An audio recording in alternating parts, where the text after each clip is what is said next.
When pay is tied to ratings, people protect themselves instead of improving the work. That trade-off shows up fast. Fear replaces learning. Attendance becomes a policing problem, and supervisors end up judging people instead of fixing processes.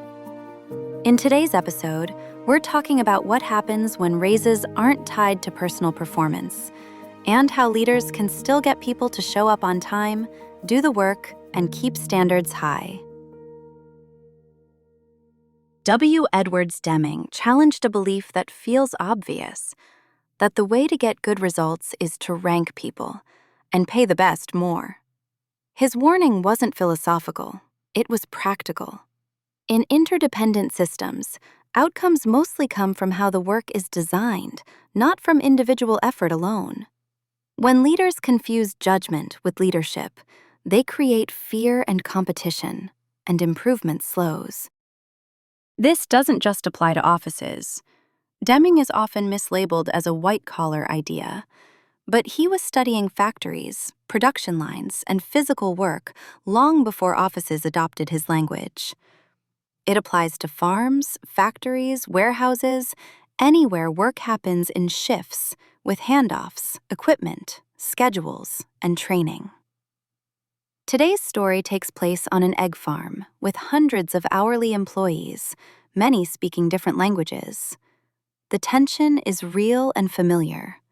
Remove merit pay, and won't discipline collapse?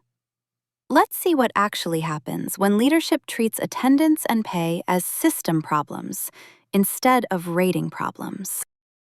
Sunrise Acres runs multiple barns across 3 shifts. Every minute at the start of a shift matters. Miguel, the operations manager, is frustrated. Late starts ripple through the day. Feeding backs up, sanitation slips, and supervisors spend the first hour arguing about who's at fault. No one's work stands alone here. One delay becomes everyone's problem within minutes. We track it all.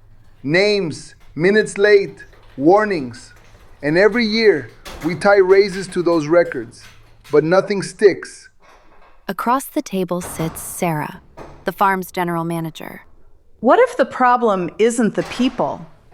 What if it's the way we start the day? Miguel pushes back. If we stop tying raises to it, how do we get them to show up on time? Sarah doesn't argue. She asks to walk the process. They trace a shift start from the parking lot to first task. They would never blame one hen for a flock problem, and they realize this isn't any different. As they walk it end to end, the friction becomes obvious. The time clock is inside the barn. Personal protective equipment is stored in 2 places. New hires aren't sure who relieves whom. Bus arrivals vary by 10 minutes. Supervisors are stretched thin during shift change. We're treating punctuality like a character trait, but this system makes being on time hard. They pilot a few changes. Clock moves closer to the entrance. PPE kits are pre-staged. Start times are defined visually with icons. A 5-minute overlap is added for handoff. A bilingual lead greets the bus and directs flow. Attendance improves almost immediately, but not perfectly. One employee, Rosa, is still late several times a week. See, this is why we need penalties. Sarah asks Miguel to pause and to start with a conversation instead of a warning. Later that week, Miguel tries it. He pulls Rosa aside after her shift. Rosa, help me understand. What's getting in the way of arriving on time? Rosa explains the issue. Childcare opens at 6, and her shift also starts at 6. They adjust Rosa's schedule by 15 minutes and cross-train coverage. The lateness disappears. Most lateness turned out to be common cause, built into the system. Only a few cases weren't. Now comes the harder decision. Raises are coming due. So, no merit scores this year? This year, we separate things. Base pay by role and market. Raises by skill blocks, what you're trained and qualified to do. And if we share gains, we do it at the farm level. Miguel worries about accountability. Sarah is clear. Showing up on time is required. If someone won't follow the process after support, we act through progressive discipline, reassignment, or separation. But we don't pretend a yearly score caused punctuality. Deming put language to this long before most leaders experienced it. Deming was explicit about this trap.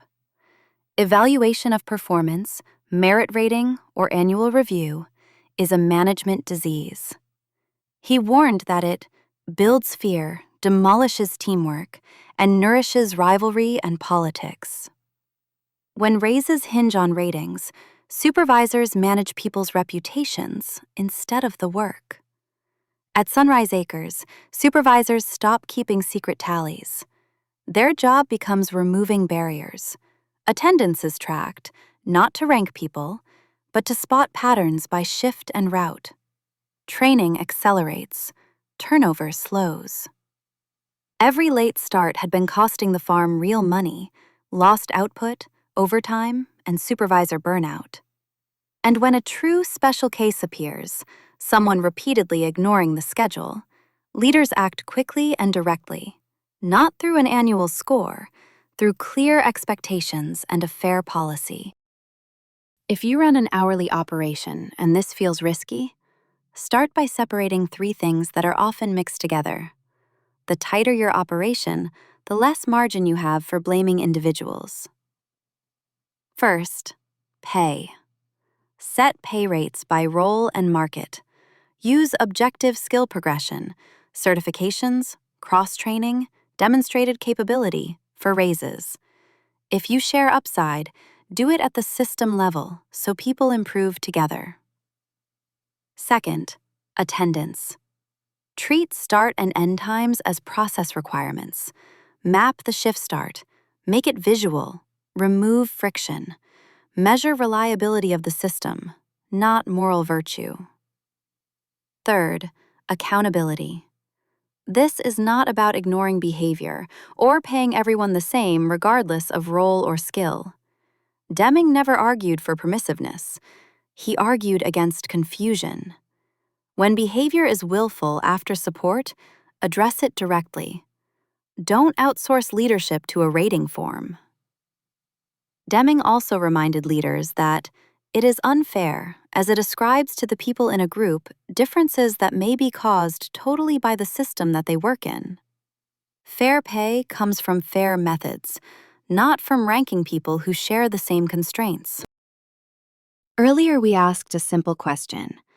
If pay isn't tied to personal performance, how do you still get people to show up on time and do the work well? What Sunrise Acres shows is that pay was never the lever. System design was. When leaders stop using salary and ratings as a stand-in for management, they can focus on what actually shapes behavior. Clear expectations, workable schedules, good training, and processes that make success possible. When pay is fair and predictable, it fades into the background. When attendance is designed into the system, reliability follows. And when leadership shifts from judging people to improving the work, showing up on time becomes a source of professional pride.